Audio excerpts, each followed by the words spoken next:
sur le véritable fond du dossier, en analysant, je m'en voudrais de ne pas remonter un peu plus loin cette affaire. De quoi s'agit-il? De mon point de vue, il s'agit d'une question de contrôle. Contrôle d'acte, contrôle de dossier. Lorsque le contenu ou les données que comportent les nouveaux titres établis rentrent en contradiction ou en non-conformité avec les éléments qui figurent dans le dossier des demandeurs,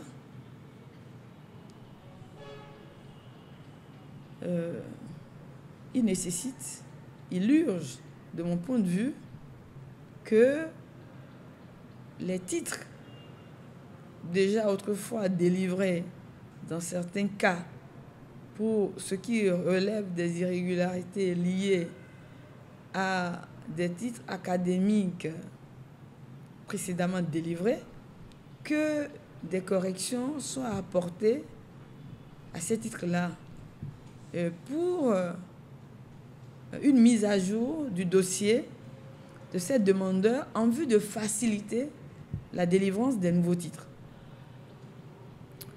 Alors, il m'a toujours été fait injonction d'une manière ou d'une autre de libérer des nouveaux titres demandés sans apporter des corrections à des anciens titres qui pourtant sont réclamés dans les dossiers conformément à la liste des pièces exigées aux demandeurs, aux acteurs. Et pour joindre l'acte à la parole, le 29 avril 2021, le recteur avait déjà pris une première note de service qui me faisait officiellement injonction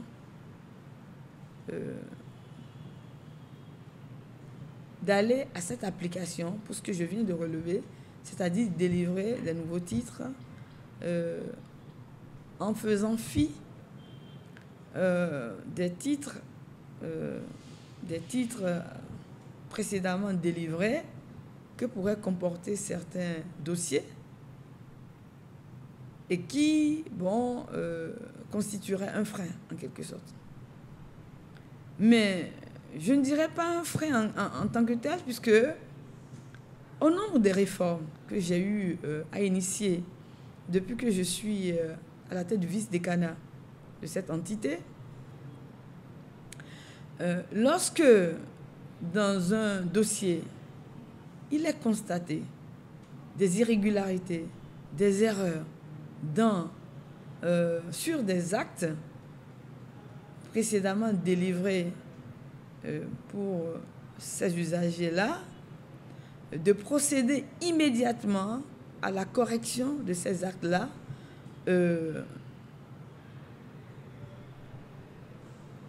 en remplacement des originaux de ces anciens titres. Et bien entendu, pour ceux ou celles qui auraient perdu les originaux de leurs actes, ils vont nous chercher des déclarations de perte, bien sûr, ce qui nous protège et ce qui leur fait obligation de ne plus faire usage de ces anciens titres-là s'il arrivait qu'ils les retrouvent, qu'ils les gardaient pas devant eux.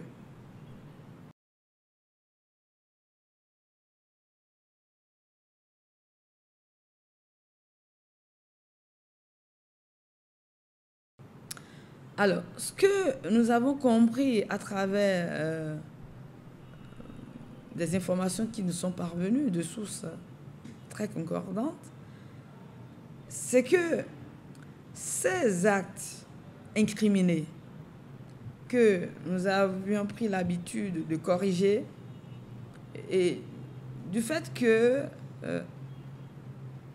dans une grande proportion, ces actes ont été précédemment signés par le doyen, professeur Odile de Souguédegbe, qui autrefois était vice-doyen. Elle a été vice-doyen pendant 5 ans. Et après, elle a fait un premier mandat de doyen avec ma prédécesseur avant d'être à nouveau dans un second mandat avec moi, que nous exerçons ensemble. Alors donc, elle est concernée aussi par les signatures de ces titres anciens dont des corrections sont apportées et qui, il paraîtrait, l'aurait frustré, ne lui plairait pas, ne serait pas de son goût. Alors, dans le même temps, nous avons le doyen Gbéto, son prédécesseur, qui, bien au contraire, quand il a eu l'information, il a bien accueilli et d'ailleurs nous en a félicité.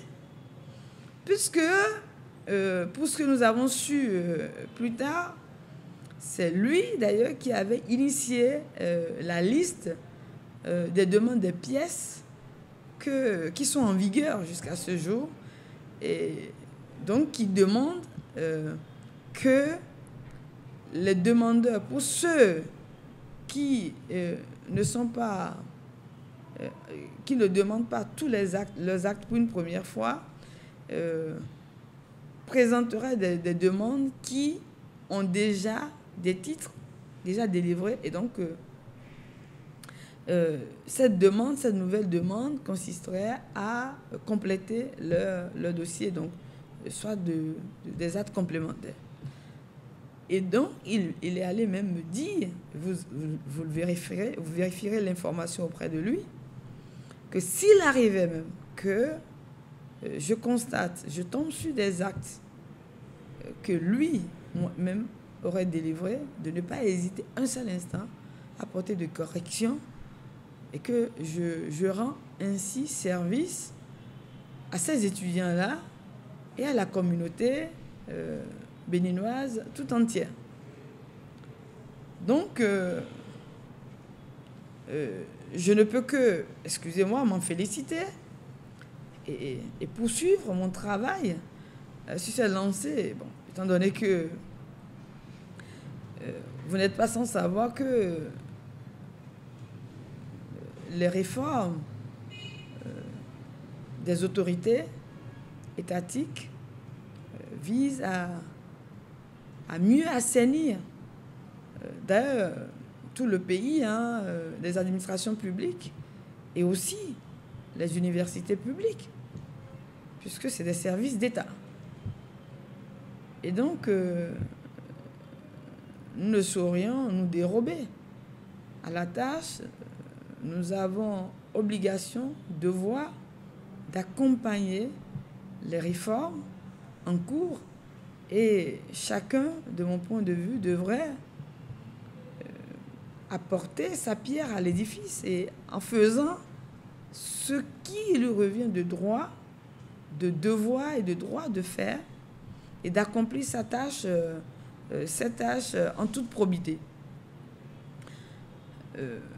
D'ailleurs, je peux vous présenter quelques exemples très rapidement de ces cas d'irrégularité, quelques exemples de cas d'irrégularité que nous observons, parce que quand on dit que le chef scolarité, quand il a traité le dossier et qu'il a paraphé, c'est que c'est bon. Ça devrait être le cas, mais là-dessus, je m'inscris en faux. Et pour preuve, vous voyez ici cet acte-là,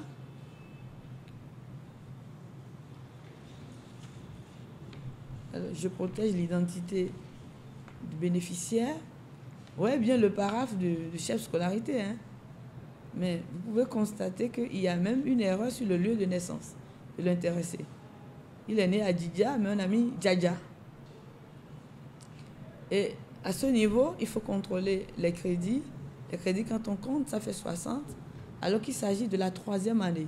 Et en troisième année, dans le système LMD, on ne peut pas avoir 60 sur 60 pour des crédits, lorsque le résultat est admissible. Alors s'il est 60 sur 60, c'est qu'il a tout réglé. Ça devait être 52 par exemple pour le cas de ce département, Histoire et Archéologie, pour proclamer l'admissibilité. Mais quand on voit ici, les crédits, ça fait 60. Donc, voilà, c'est une erreur qu'il fallait corriger et ça a été fait. Vous voyez ce projet d'attestation de diplôme qui est établi. Alors, c'est déjà paraphé par le chef SCO, c'est une copie. Ici, vous voyez, au niveau de la rubrique options, elle est muette. Rien n'y figure, ce qui n'est pas normal.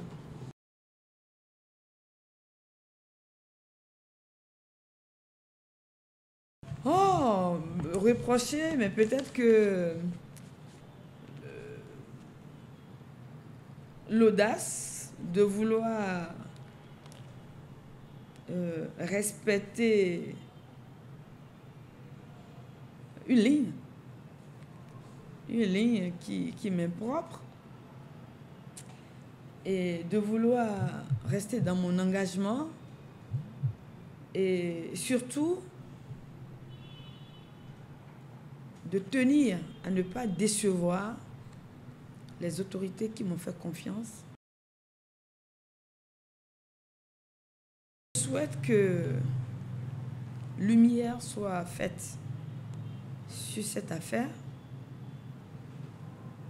et que